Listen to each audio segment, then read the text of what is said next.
रूत अध्याय 2। रूत बोआज के खेतों में नोमी के पति एलीमेलेक के कुल में उसका एक बड़ा धनी कुटुंबी था जिसका नाम बोआज था। मोआबिन रूत ने नोमी से कहा, मुझे किसी खेत में जाने दे कि जो मुझ पर अनुग्रह की दृष्टि करे, उसके पीछे पीछे मैं सीला बिनती जाऊं। उसने कहा, चली जा बेटी। इसलिए वह जाकर एक खेत में लौने वालों के पीछे बिनने लगी, और जिस खेत में वह संयोग से गई थी वह एलीमेलेक के कुटुंबी बोआज का था। और बोआज बैतलहम से आकर लौने वालों से कहने लगा, यहोवा तुम्हारे संग रहे। और वे उससे बोले, यहोवा तुझे आशीष दे। तब बोआज ने अपने उस सेवक से जो लौने वालों के ऊपर ठहराया गया था पूछा, वह किसकी कन्या है? जो सेवक लौने वालों के ऊपर ठहराया गया था उसने उत्तर दिया, वह मोआबिन कन्या है जो नोमी के संग मोआब देश से लौट आई है। उसने कहा था, मुझे लौने वालों के पीछे पीछे फूलों के बीच बिनने और बाले बटोरने दे। तो वह आई और भोर से अब तक यहीं है, केवल थोड़ी देर तक घर में रही थी। तब बोआज ने रूत से कहा, हे मेरी बेटी, क्या तू सुनती है? किसी दूसरे के खेत में बिनने को न जाना, मेरी ही दासियों के संग यहीं रहना। जिस खेत को वे लौती हों उसी पर तेरा ध्यान बंधा रहे और उन्हीं के पीछे पीछे चला करना। क्या मैंने जवानों को आज्ञा नहीं दी कि वे तुझे तंग ना करें? और जब जब तुझे प्यास लगे तब तब तू बर्तनों के पास जाकर पानी पीना जिसे जवान लोग भरते हैं। तब वह भूमि तक झुककर मुंह के बल गिरी और उससे कहने लगी, क्या कारण है कि तूने मुझ परदेशिन पर अनुग्रह की दृष्टि करके मेरी सुधि ली है?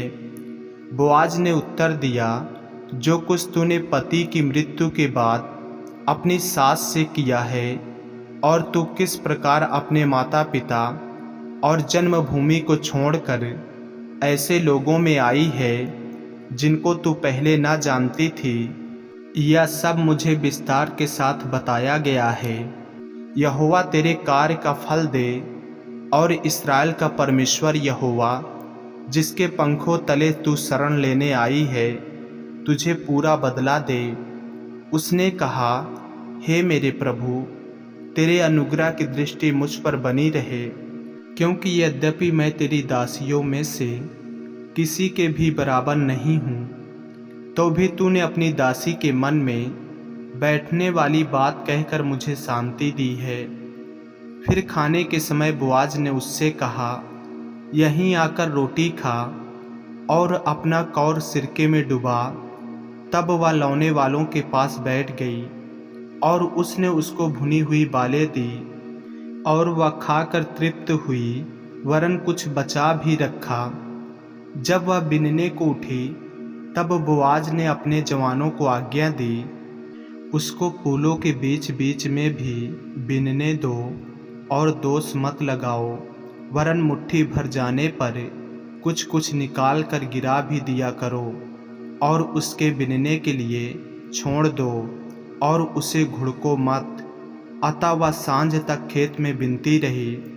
तब जो कुछ बिना था उसे फटका, और वह कोई एपा भर जौ निकला।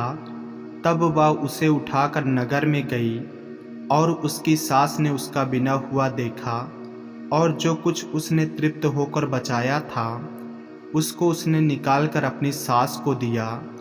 उसकी सास ने उससे पूछा, आज तू कहाँ बिनती और कहाँ काम करती थी?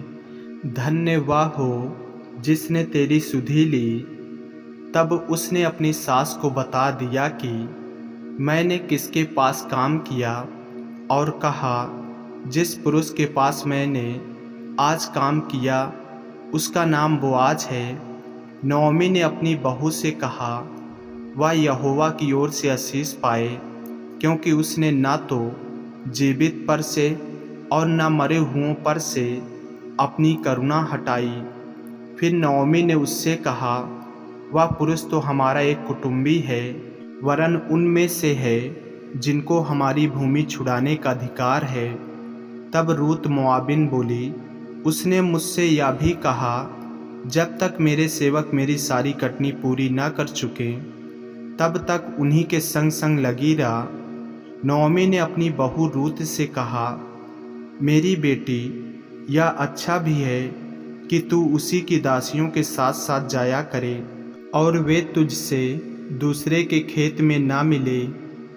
इसलिए रूत जौ और गेहूं दोनों की कटनी के अंत तक बीनने के लिए बोआज की दासियों के साथ साथ लगी रही और अपनी सास के यहाँ रहती थी। आमीन। ऐसे ही वचनों को सुनने के लिए हमारे चैनल को सब्सक्राइब करें और बेल आइकन के बटन को दबाएं। और यदि आप हमारे फेसबुक पेज पर, इंस्टाग्राम पे नए हैं तो हमारे पवित्र बाइबल को फॉलो करें, लाइक करें, ताकि परमेश्वर का वचन रोजाना आप तक पहुंच सके। जय मसीह की। प्रभु आपको आशीष दे।